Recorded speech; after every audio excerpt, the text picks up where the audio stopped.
It's time for your Talk Time Live exclusive. You are now about to witness the strength of geek knowledge.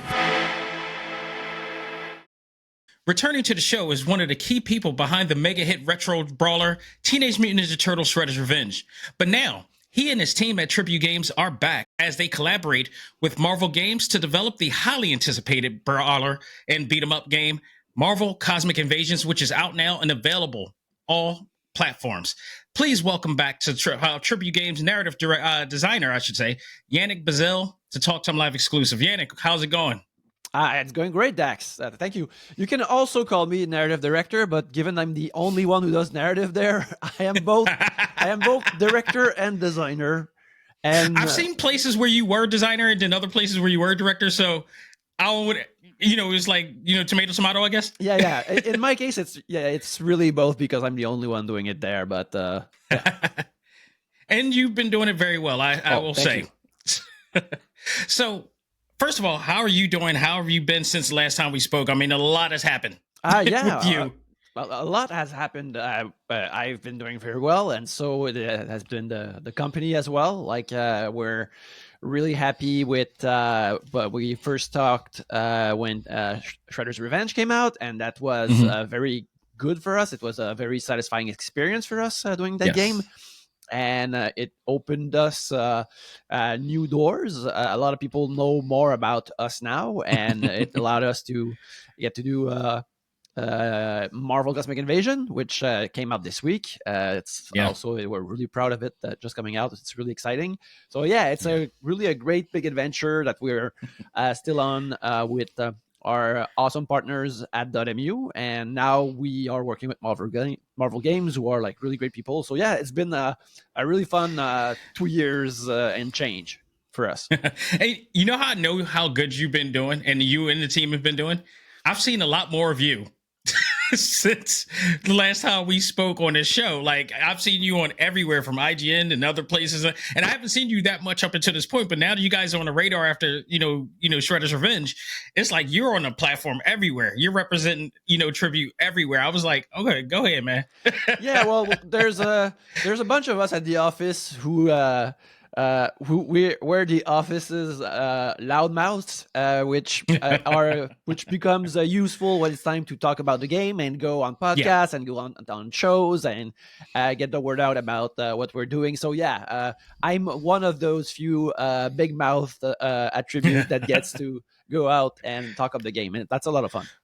But that still speaks volumes, because I know a lot of indie developers out there who have some great games, but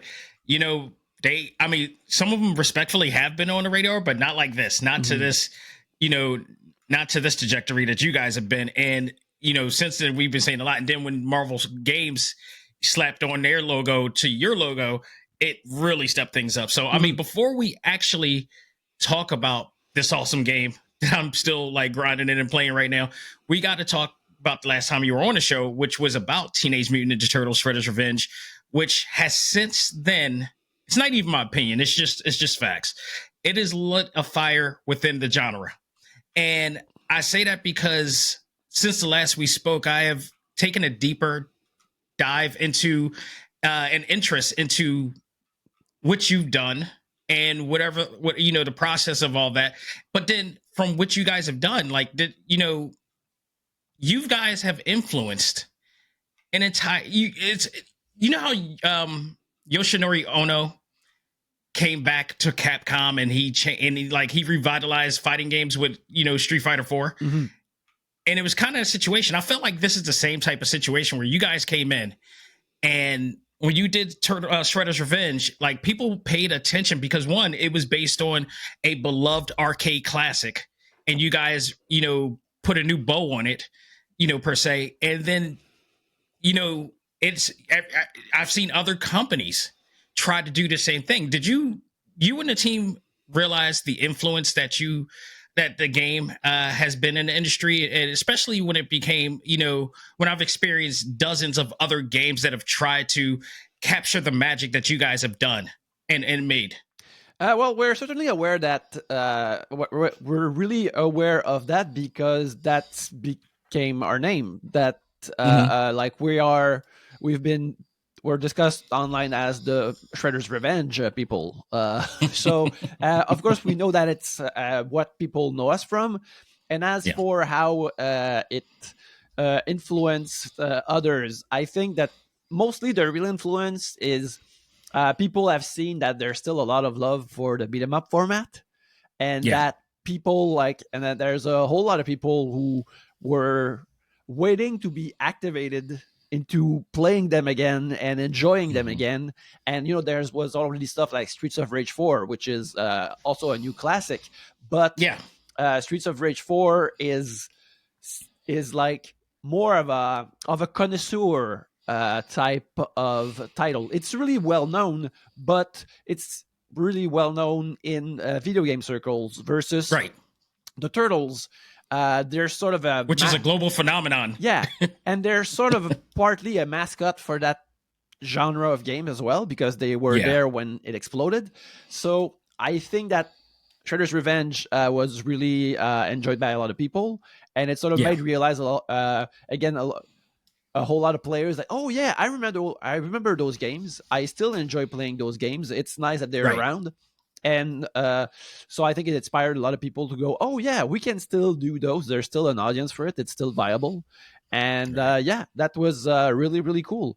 And also, and you made a great point about that too. I mean, you talk about like Streets of Rage 4. I mean, Ben Fiquet did his thing with that, and his team over there did their thing with that, and recently with Shinobi. But and that came out way before you guys came out with that. But it's the Turtles, I guess. Do you think the global impact of the Turtles' popularity played a factor in how many eyes got on you guys versus how many guys we got on to Streets of Rage, which is many consider a cult classic in its own right? Yeah, it's funny because I guess Streets of Rage is a cult classic at large, but I've known about Streets of Rage my own life, so for me it does not register as a cult classic, but it probably is, still is.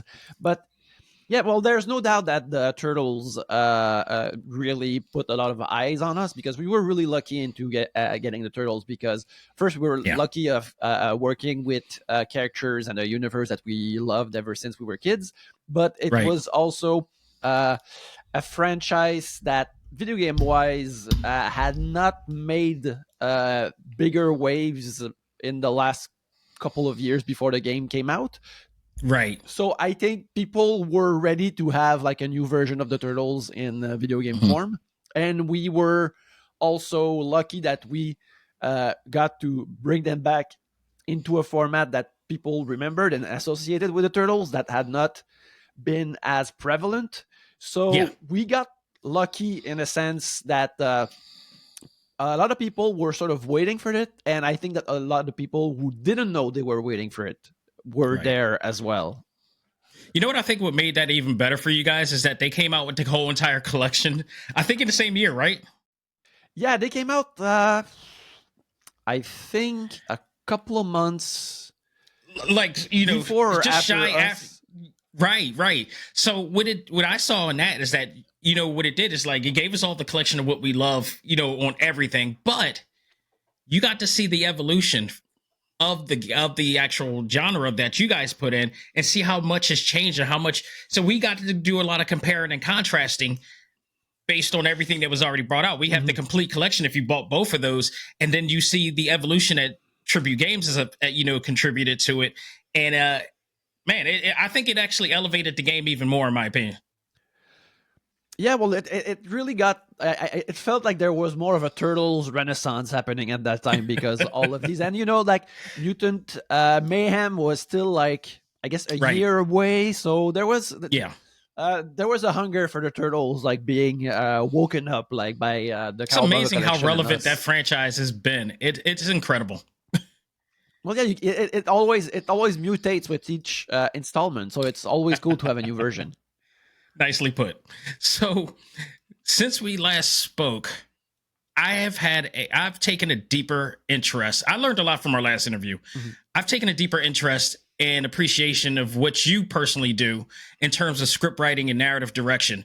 When I play other beat 'em up games that have come after you guys, I now pay more attention to the aesthetic and the ambiance of what's going on in the stages, not just fighting enemies along the way, but just paying attention to the details of things. Surprisingly, those games, not all, some of them do, but a lot of them lack the attention to detail that you guys have put in. So when developing this game and the recent game here for Marvel and Shredder's Revenge, what inspired this amount of work ethic to give fans a deeper experience into the games that we are playing right now? Well, for us, it really comes from a place of wanting the game to feel special. And I would say, like, in the case of both Turtle and Marvel Cosmic Invasion, like, I want the world, we want to present worlds to feel like you're peering into these universes through a beat 'em up window that you've opened from your computer or your console. Right. And so it's trying to add details and visuals that make the world feel lived in, but also that looks hopefully memorable and colorful, and so that every level feels different and it feels alive in a certain way. And it feels alive in a way that supports either the story we're telling or that feels like it's taking place in the universe in which we're setting our games.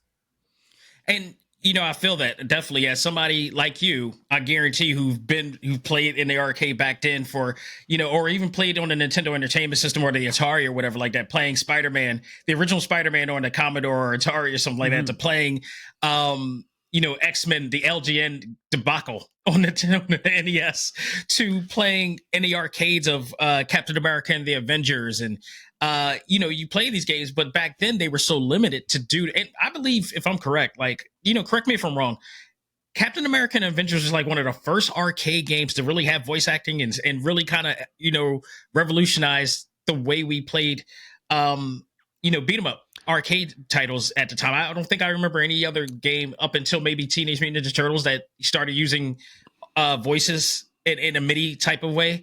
They have these voices, and I think they sort of painted backgrounds that I think that might have been the first ones to do it. Because they're not like super. The backgrounds are really great. They're not like super pixel precise. They're more like pixel paintings that they look pretty cool.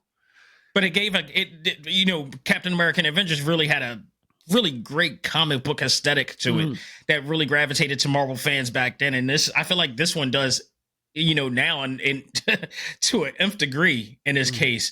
But how much, when it comes, sticking with Shredder's Revenge, how much of your job changed, if any, since that time? Has it added on more or? Well, I think I've got more work because also we're since last time we're developing 2 games. So yeah, my job only I got more and more and more to do because again we wanted to push further what we wanted to do narratively in these games. But yeah, ever since we started to work with these franchises, like I've gotten more involved work because I get to be the person who sort of decrypts or boils down these worlds for the rest of the team, for the artists and the programmers and the level designers and a lot of people. Like a lot of people are, say, Marvel fans on team, like everyone has saw like a whole bunch of the movies or read comics when they were kids, or seen the cartoons, but when it's time to, let's say we start working on the game, like they don't really know who Beta Ray Bill is, or they know visually who the Silver Surfer is, but they don't know the backstory. So I write up these big documents with a whole bunch of art and backstory and what I think should be our presentation of the character, and then I provide a whole bunch of art from comics so that our artists have options to go like, oh well, maybe we should draw him like this, or that character should be like that. So it's I have a lot of work of boiling down what is the original source for the rest of the team. Right. But is it pretty much like the same of what you did in other projects, or is just like you're adding some more elements to it now? Well, our other projects, like the company was like a bit smaller and the games were not as immense, and the narrative aspects in it were not that big. Like for something like, say, Panzer Paladin, like a lot of the work had already, like the world had been thought out, but there were not really names to the characters or cutscenes to the characters. And so I came in to fill that in. But one of our previous games, like Flint Hook, like that's a whole world that we invented. So with the game designer and the artist, like I would sit down and create the backstory of the world, because we were creating from scratch, and we wanted to have a little bit of lore and a bit of explanation as to why there's this space pirate type of universe existing.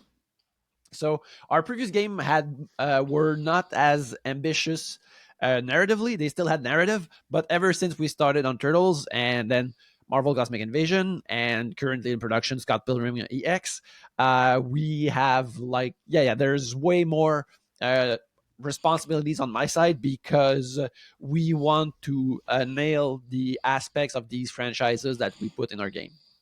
Right. So here we are. We are, I would arguably say, one of your most important projects to date in the form of Marvel Cosmic Invasion. Blew me away when I found out that you guys were doing it. I if I remember correctly, I immediately contacted you when that announcement was made, because I looked at this game, and before I even knew that tribute, I saw the signatures, because that's how much I've studied what you've done. And I was like, oh my God, Yannick's involved in this. And I immediately contacted you then. And it was like, congratulations. Oh, yeah. Well, and again, like I said before we started to record, like you've been very patient with me, because each time we reveal something, you'd ask me, hey, do you want to come in on the show? And I would have loved to come to the show. But when we're working with these great big partners, like we got to wait until we get their green light to go out and talk about it. So all you had to say was Marvel. That's enough. Like Marvel NDA is like, that is the most gangster thing you can hear between video games and Hollywood. You don't mess around with NDAs. Exactly. So exactly. I'm very patient with stuff like that. I don't, I want to scoop on things, but I also want people to have their jobs so they can keep creating these things too.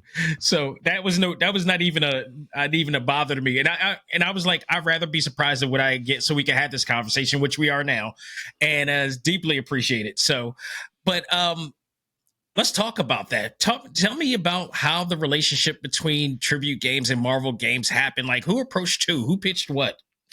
Well, it's a lot of that is like above my pay grade, but we hear stuff like, hey, we hear like that. My boss is like we hear like this might be in the offing. That might happen, right. And that's really nice. But you can't count on it, because then you get hyped up for something that might not never happen. It's just in talks at the moment. It just in talks. Point. Yeah, exactly. But I think after Turtles, like we were really interested of if we were to do like another license, it had to be something that we were really passionate about, and the success of Turtles made it that we could choose. Yeah. Should people knock at our door. And eventually, like we were like sniffing around, like, oh, how about doing something with Marvel? And then we heard that .mu was doing the same thing as well. So eventually, it just happened that .mu came to us. It's like, guys, how about another one, but this time with Marvel? And then it became way clearer, and we had like sort of the first our first like meeting through Zoom with the Marvel brass, and they were pretty cool. And so we let's do it. And the big thing that they asked us is like, oh, you guys can do this, but you need, our condition though is 15 playable character on launch. Wow. And that made us go, oh, that's a lot. That's a whole lot. Am I right? And I haven't researched this, but like I played a lot of beat 'em ups. I don't recall any of them having that many people on a roster. Like, is this a record? I don't know. I struggle to think of like one that I told myself I was eventually going to research that, but like 15 people don't front. Like 15 is a lot of people for a normal beat 'em up game. Yeah. to have that many people on an option. So yeah, that's a whole lot of, but it was a challenge, and we decided, yeah, let's take on that challenge, and we got it started, and yeah, so it was 2 years and a bit more ago, and we started working with them, and last Monday the game came out finally. And well worth it, I'll tell you that. What was your first reaction when you found out that this was official? Like this was actually going to happen. What was the first reaction that you had? Well, it was really exciting, but again, first you hear this might happen, and these things take a long time to figure out and get officialized. Yeah. So I did not dare to hope too much, but at the same time, I was like, it's a mix between cynical and and hope. Yeah, you like, oh, I'll get properly excited when it's official, but in the meantime, you get excited a bit and you try to, but you try to temper it. And when it was official, again, our game director Fred and I are the bigger Marvel fans at the office. Yeah, like we were really, really excited. And but then it immediately came like, oh well, it was easy to be excited as fans. Now we have to be professional, and we have to make it good, and we have to work on it, make it good, and be excited and loving these characters is like the passion, like it fuels you, but at the same time you're like, okay, so how do we make this that it's a proper follow-up to what we've done on TMNT, and then how we keep doing it and make sure that it's really good and that it's worthy, because there hasn't been like a Marvel beat 'em up in a long time, so it's like, it has to deliver something special about that. So yeah, we were really happy, but at the same time it's like, okay, like we have to roll up our sleeves and get to work. Absolutely. How did it come to the Annihilation story that the game is based on? Were there other stories that you were considering, or it was just, they wanted to do a cosmic story, and Annihilation just happens to be that particular perfect title to focus on? I think at first, like the main idea that we were proposed was like, oh, it's a Marvel game. It's not like specific team. It's not team specific. It's not. It's not a Defenders game. It's not an X-Men game. It's not an Avengers game. It's not a Guardians game. It's Marvel. So under that umbrella, it means that you're going to do like a whole bunch of characters, which is something that we pretty much like what we wanted to do anyways, because you think about a beat 'em up that's going to have so many characters. You want the characters to be super varied, have different powers, and have different silhouettes and stuff like that. So we knew that it would be like a bunch of characters. And I was looking like that weekend, like I power read like a whole bunch of stuff. I read the whole initial like Cosmic Cube saga with Captain America and MODOK and AIM and all that stuff. The classic, because I thought like, running after a Cosmic Cube, like that's a video game thing that's really useful. And the AIM bad guys are good foot soldier type of villains, like they're good they really army goons that you want to fight. So that was exciting. And then I was thinking about the lineup. I was thinking there's a Kurt Busiek and Carlos Pacheco comic called Avengers Forever that I really like. Yes. Which is all like a disparate team of Avengers that have been plucked in different time streams. So I thought like, oh, that would be like a cool way to build a lineup that every character is sort of a classic Marvel slot of there's a Spider-Man, there's a Captain America, there's an Iron Man, and there's a Captain Marvel, but they can be the different incarnations of these characters from different eras, so you get a nice variety. So at first that was sort of my idea, but then eventually the people from Marvel Games like suggested Annihilation to us, and then I went away and read all of it. And at first I was like, oh, like this is really cool because Annihilus is a great villain, and he has these bug soldiers that you can make a whole army of goons out of these, and because they're bug monsters, they can be sci-fi looking. They can be fun monsters that you don't mind punching, and also they can have variety that the game and level design can create different varieties for gameplay as well. Yeah. So it was really useful for that. And as we talked about it, I was like, yeah, the annihilation is great, and the storyline is really, really cool. Like, it was being published around as the same time as Civil War back then, like in 2017, I believe. Anyways, they were both published back then, and it's a really, really good storyline. And so our idea was because we like to have that 90s nostalgia packaging, is that we decided, what if we do the Annihilation Saga, but as if it was adapted in the old Fox Kids animated Marvel shows. So with that, you would get a bunch of levels on Earth with recognizable Earth heroes that are not in the actual storyline, and then the heroes leave the planet and go to the stars and fight Annihilus there. So that's how the story and the theme of the game was conceived of. Right. And by the way, I'm thinking of Secret Wars, that Jonathan Hickman's Secret Wars that came out 2017. I think Civil War did come out, and Annihilus come out like maybe a year or so before that. I think it's more like I think early or mid 2000s. Like, there was a Civil War 2 something that was more something recent, around that range. But yeah, no, I think you're right. It is something around that range. It was pretty recent though, but which is why I thought it was like really great that you guys were covering a more recent saga and didn't go back too far into the 90s. I like the 90s, but as much as I've been a 90s boom period person, I think we've done everything we've done, and we need to start moving on to other mythologies and stories from that nature. So I thought Annihilation was a great choice over that.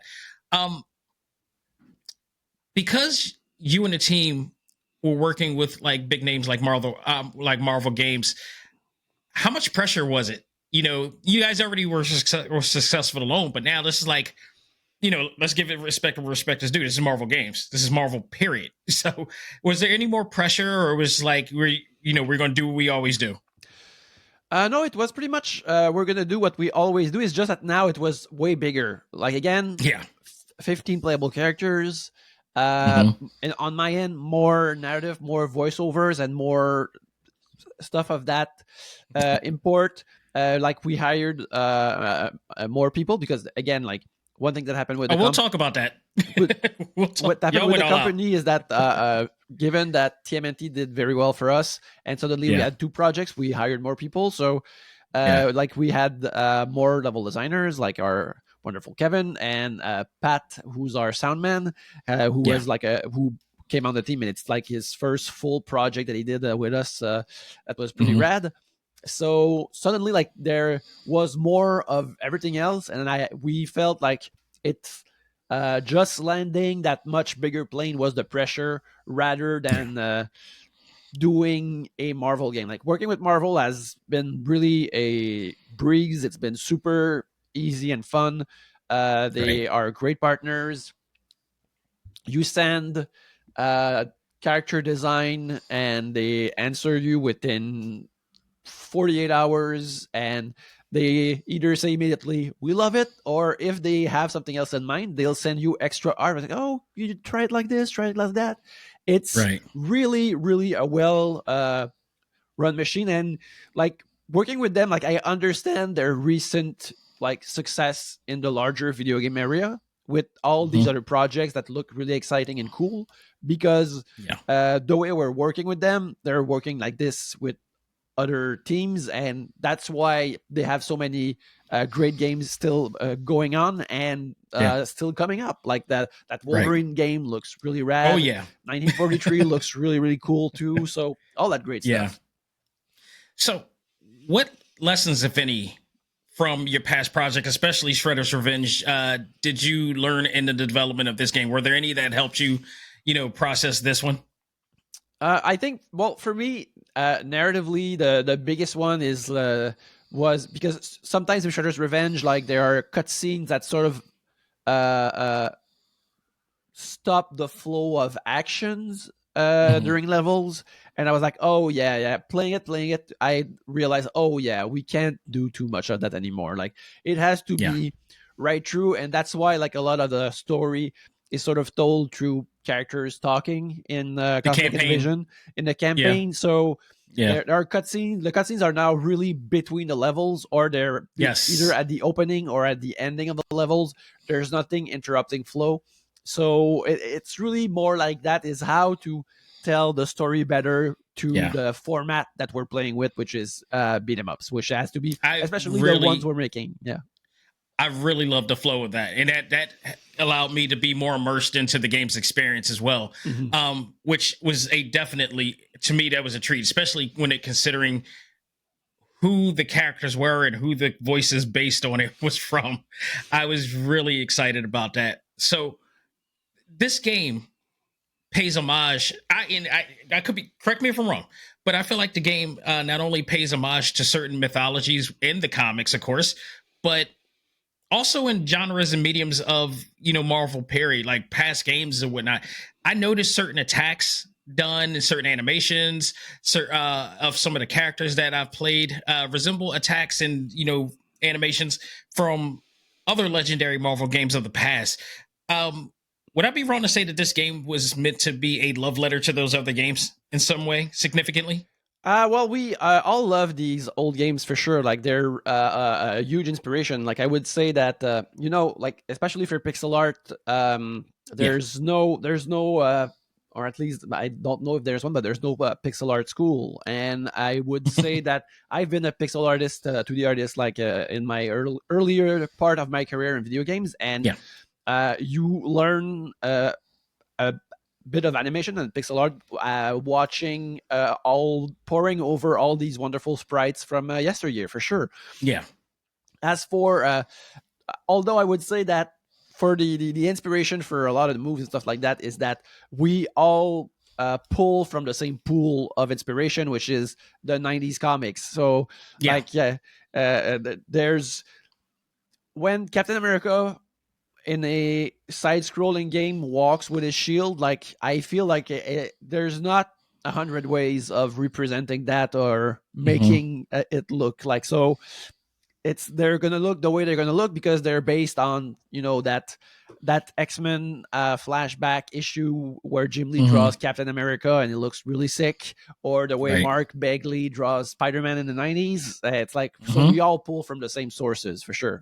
Felt a little Ron Lim in there too with the Kirby dots and such. Which for sure. Oh yeah, you need the Kirby dots for sure. You gotta have the Kirby's. Yeah, that's you can't do it without Kirby dots. You can't do cosmic stuff and cosmic energy stuff without that. Like, no, you cannot.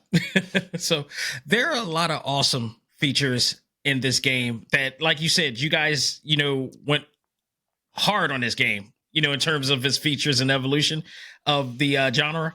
You talked about the 15 characters and the ability. What you didn't talk about is the ability to pick two of those characters and switch them out. Yeah. Which I thought was very clever. I didn't expect that when I saw the gameplay, presentation that you guys put out.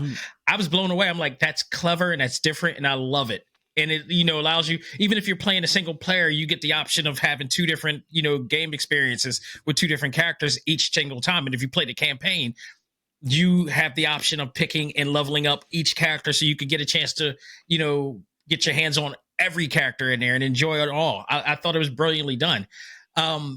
You also have voice acting more than you did the last time with Shredder's Revenge, like you mentioned, but not just anybody. I mean, you guys got the cast for Turtles last time, which was awesome, but y'all went hard.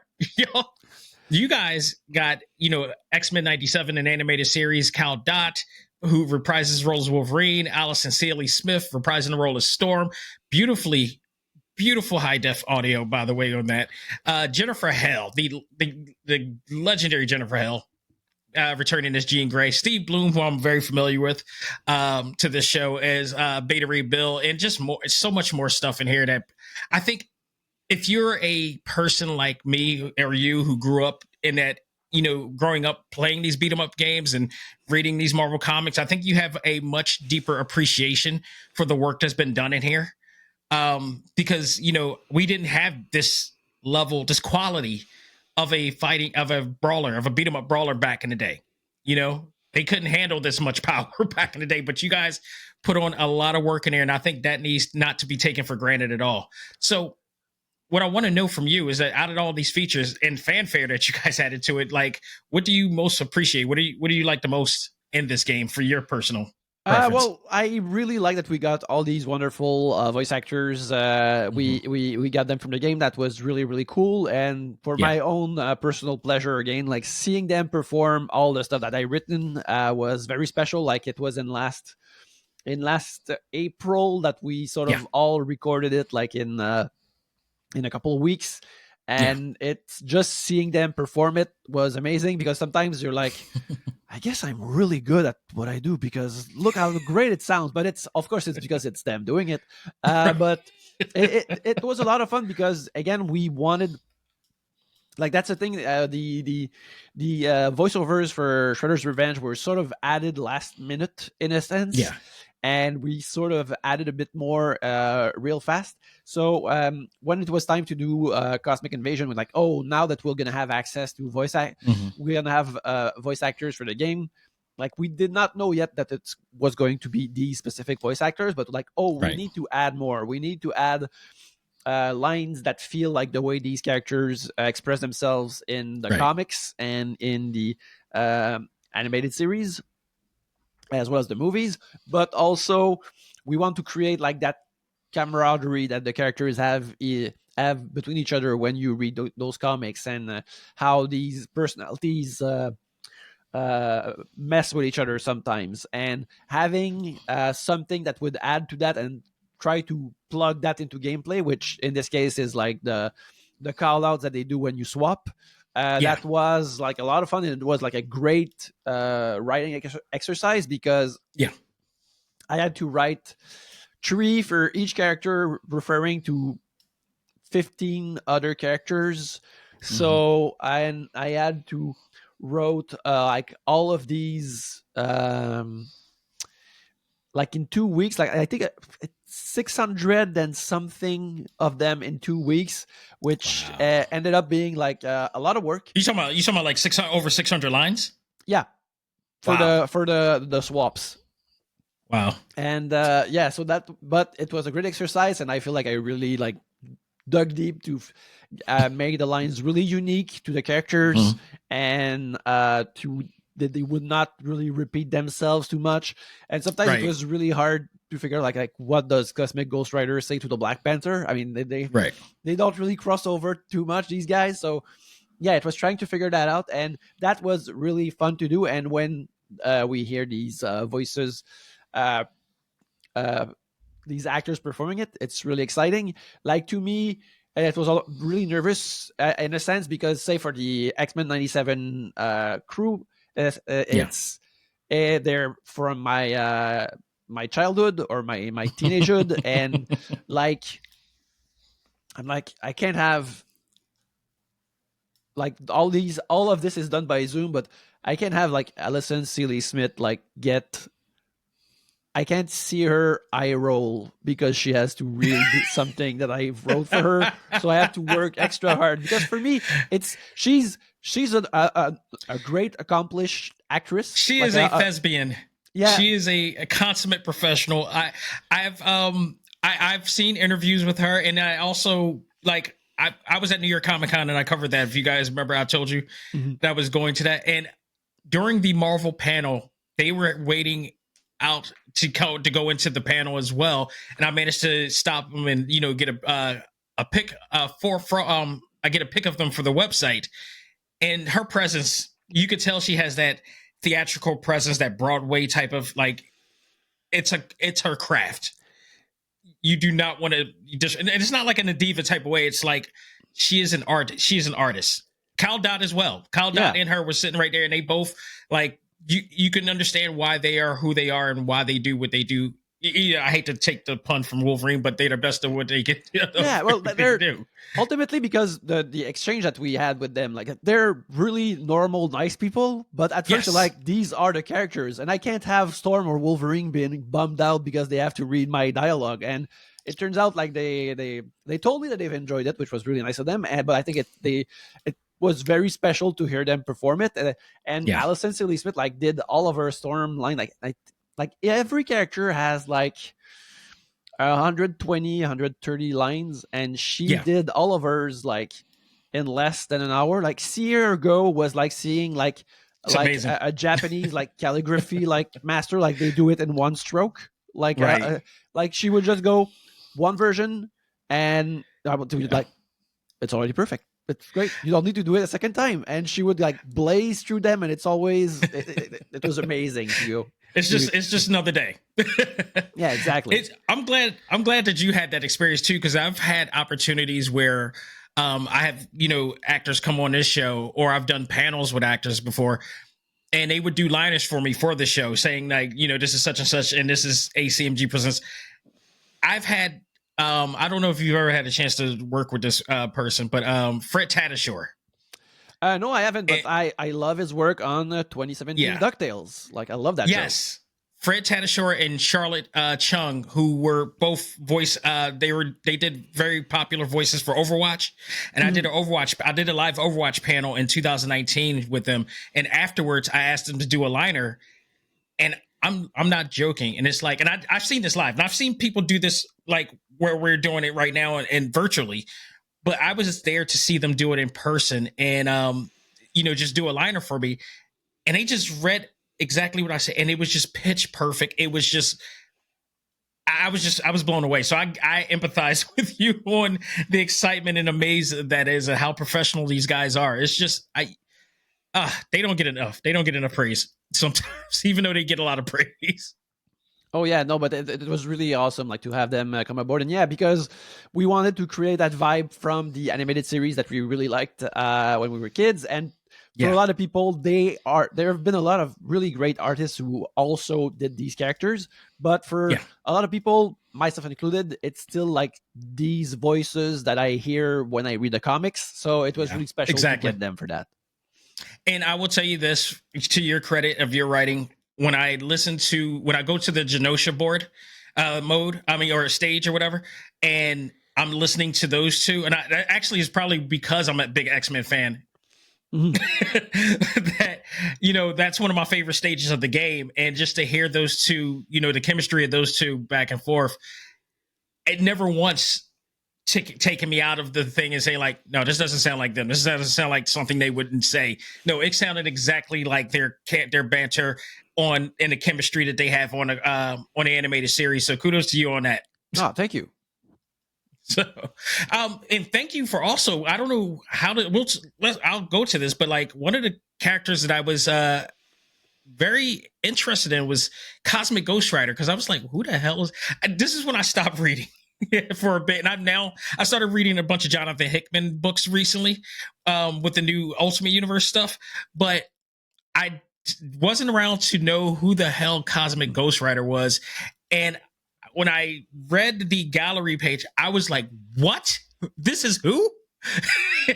Which got me, and this is the beauty of how I love this series, and I'm sure a lot of people playing the game, especially if they're hardcore Marvel fans, this had me deep dive into the books. So now I've like checked out a lot of digitals of his origin and how Frank Castle became Ghost Rider in space and all this stuff, which is just mind-boggling to even think about that happened. So I was like, wait, what is the premise of this? And now that I know, I was like, I'm more intrigued. So I think part of the success of this game for me is that it not only just I got to enjoy this, but because of the gallery and that you guys had and everything. And I think this is what Marvel wants you to do. It let me dive into more of the mythology from the actual books. And now I'm reading up. That's certainly something that I want people to pick up and buy the game and buy it for their friends and wishlist it if they can't just yet. But at the same time, we hope that it drives people at their local comic book shop, and that they might try it out and they might read Adventures of these characters, because for me, it all starts from the comics. That's the actual source of it all. And it's something like I still go back to. Like I had Marvel Unlimited subscription before we worked on this, and I still now they give it to us for free for research, which is great. But you know what? I'd have it anyways. And a respectful flex. I'd have it anyways. And yeah, I love reading all those comics, and they fed so much of my imagination way back when, and I feel Yeah. like it's really cool if people are inspired to get into those from our game. Absolutely. So I got 2 more questions, or Sure. 3 short questions, but I just want to take the time to say thank you for coming back on My pleasure. again. You guys are awesome. Yannick, you're awesome. I so love what you've done and the things that you contribute in this game. And I'm very honored to have you on the show to be able to talk about that and learn from it. That's very nice. I'll Venmo you the payment that we settled on very soon. Yes, Christmas is coming. So, we're sticking with the character choices. When it came to the characters selected for the game, I'm curious. We got what we got right now, but were there characters that almost made it to the roster but didn't? No, it's really we settled on the roster pretty early on. Like the first part of the roster selection is really it's gameplay stuff. It's who can fly. We decided, okay, we'll have flying characters, so we need some flying characters. We need some grounded characters. We need we want characters because all the way the game is meant to be played is that you choose 2 and they complement each other. So we have to find different characters that complement each other a certain way. So some have range and projectiles, some don't. Some can grab and throw, some don't. Some can dodge, some can block.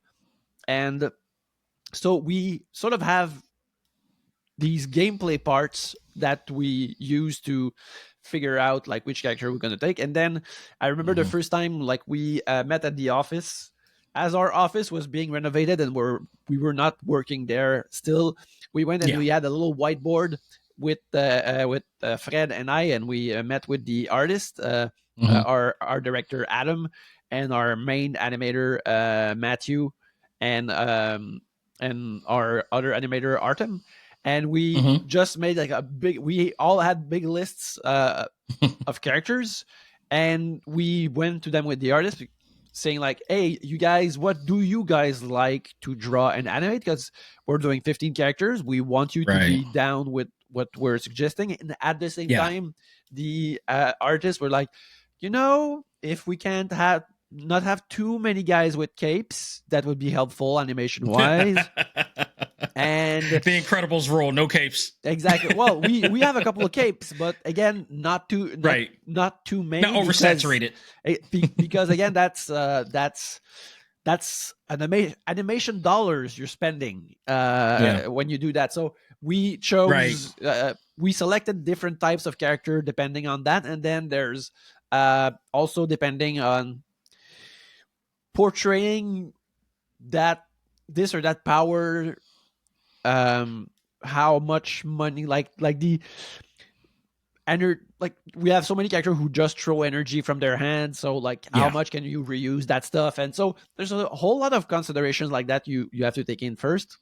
Right. And then we had like a lineup that was decided based on that. And then we send it to Marvel, and then Marvel are like, oh, okay. And then they suggest a couple of characters in return. Like it's really some sort of, I'm not that much of a sports guy, but I imagine that when there are exchange between sports teams and when there are trades, or when you think about the coach talking with the front office, like saying what they need on the bench and stuff like that. So there was that type of relationship, like, oh, we'd like these characters to be in, or we'd like that character to be in, and then we go back and forth, and then we end up like, we end up with a lineup that everyone's happy with, that we give it a stamp on, and then we're off to the races to make these characters happen.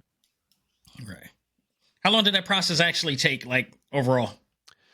I don't remember. I feel like it was not that long. It probably took like a couple of months, but already like we knew that we're gonna have like, say, Captain America, Spider-Man, and Iron Man. So the primes, we would start work on these characters already. Like I believe we started with Spider-Man and Nova because we had to figure out how does the flying work in game, and figure out how does the web swinging will work in the game as well. So there were tech considerations to figure out first. So these were locked in. So we already had a bunch of them already locked in that the programmers and the designers and the artists could get started to work on, and then we sort of selected the rest of them and their visual design and stuff like that.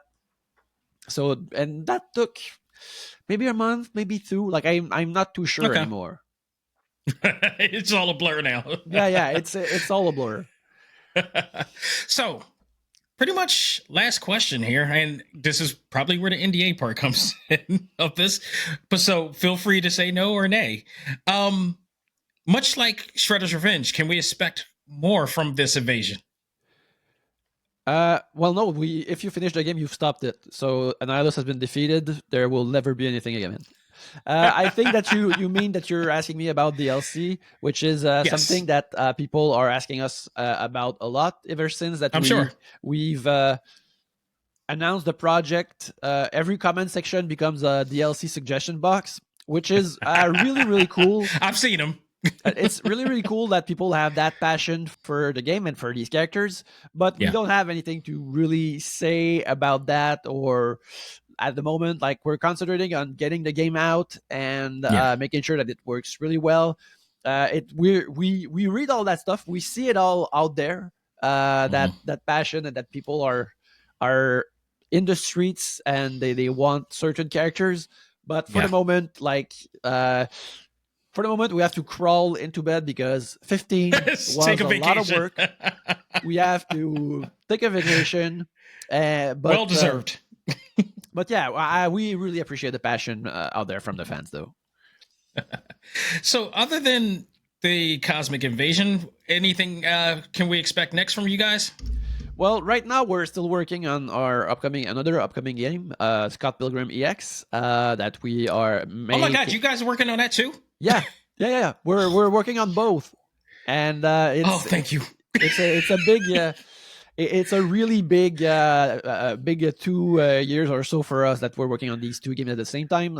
I mentioned my friend and our audio lead, Pat. Pat, along with myself, are two of the rare. There are a bunch of people at the company has been split in 2 teams working on both projects, and there's a handful of us that are working on both. And it's been a big 2 years for us working on these projects, but we're really excited. I know they announced it, but I don't remember recalling seeing your company's logo in there. I might have just been at awe of the fact that a new Scott Pilgrim game is coming out.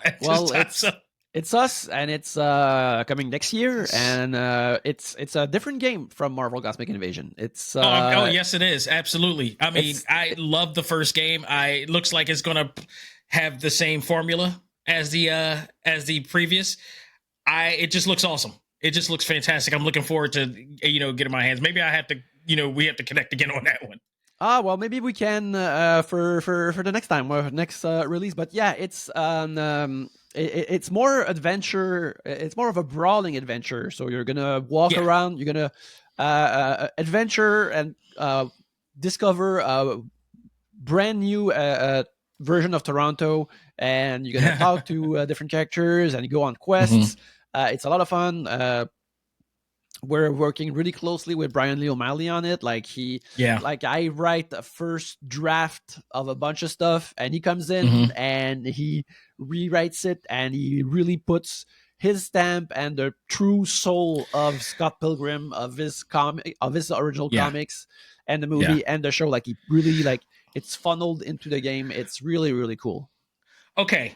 I want to ask this question, but I know there probably won't be able to ask this question, but in the essence of what you guys have done with Cosmic Invasion, can we expect a little bit of the same type of formula and equality of that project? And I'm trying to be vague as possible of not asking about certain characters and certain people involved with those characters. Well, I can tell you that there's no voice acting in the game because I mean early on, I'm glad you were reading me with that. I think that we sort of wondered if that was possible, and immediately we were told getting all of these actors would Yeah. cost like the entire production's budget because they're Chris all Evans huge alone, stars. probably. They're all huge stars. Yeah. So no, it's like the original comic. You just read it and you imagine their voices in your mind. Luckily, we got enough content of Scott Pilgrim to be able to do that. Exactly. But yeah, I'm really happy with what we have so far. We like again on the game, like we have Anna Managuchi who comes back for their soundtrack. They do a whole lot of new tracks that are really great. Awesome. And yeah, we have designs for Brian, who like for the character, for some of the new characters that we have in there. It's really cool. I'm really excited to share this with the world in 2026. Yeah, expect to hear from me again. Cool. Yeah, Scott Pilgrim, you don't understand how much of a Scott Pilgrim fan I am, as much as I am a Marvel fan. That right there that's totally awesome. Like, I can't tell you how many times I watched that movie and listened to the soundtrack and read the graphic. I'm really love that that IP. Oh yeah, well I'm a huge fan as well. It's been really special to work on both of these at the same time, and like one is like from childhood, one is from young adulthood for me. It was really interesting. Yeah. It's really cool. Awesome. Yannick, thank you so much for coming back on again. I wish you and the entire team at Tribute the best.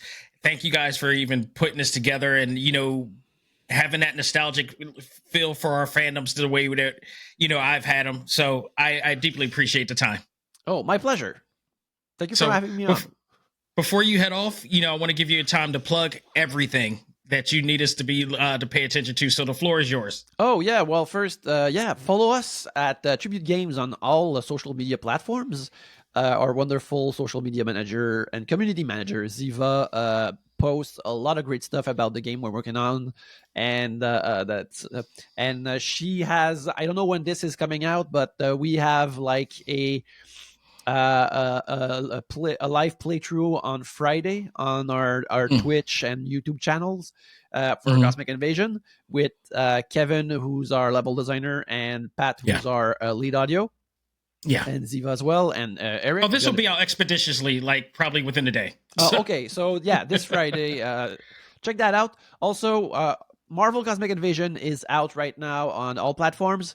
We're really proud of it. It's a whole lot of fun. 15 playable Marvel heroes that you play as you repel Annihilus's alien invasion in tag combat. It's pretty awesome. And if not, well, we have a whole bunch. Check out the Tribute Games back catalog as well, whether it's Shredder's Revenge or Flint Hook or Mercenary Kings. Panzer Paladin is a great one too. Yeah, or Panzer Paladin, all that great stuff. It's all there for you if you want to try it out. And yeah, that's pretty much it. Awesome. Well, thank you so much again, Yannick, for coming on, and just keep up the great work. Oh, thank you. Folks, I hope you enjoyed this very special episode of Talk Time Live exclusive. On behalf of myself and Yannick Belzil, all I gotta say is learn to let go, live life, and love all things anime, comics, movies, and games. This is ACMG Presents Talk Time Live. We are out of here. Take care, and you guys have a great holiday.